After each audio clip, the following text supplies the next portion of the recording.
Merci Madame la Présidente. Selon le ministre de l'Intérieur, l'état de droit n'est ni sacré ni intangible.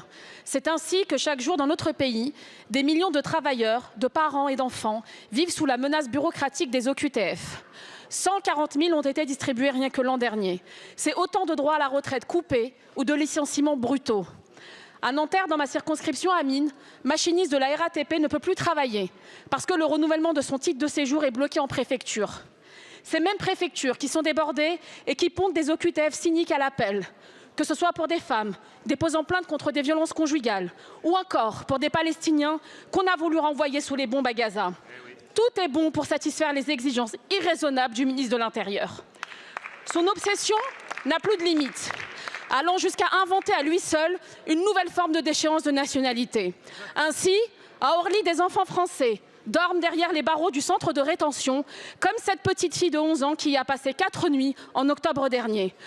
À Roissy, Ismaël, 18 ans, français lui aussi, risquait l'expulsion à Mayotte, comme si Mayotte d'ailleurs ne faisait plus partie du territoire national. Ou encore dernièrement, lorsqu'une Française recevait une OQTF à la police aux frontières. Vos alliés, quant à eux, rivalisent de surenchère.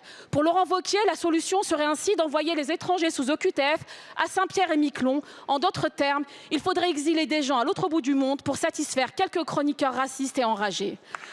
Pendant qu'est alimenté le concours l'épine de la brutalité en classant des catégories de Français qui seraient dorénavant expulsables ou non, des vies sont broyées sans état d'âme.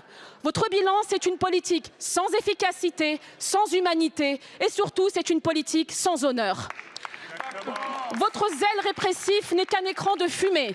Vous organisez le chaos, vous fabriquez la peur et vous piétinez la dignité simplement pour gonfler vos courbes et flatter vos flancs. Vous êtes l'incarnation même du trumpisme à la française.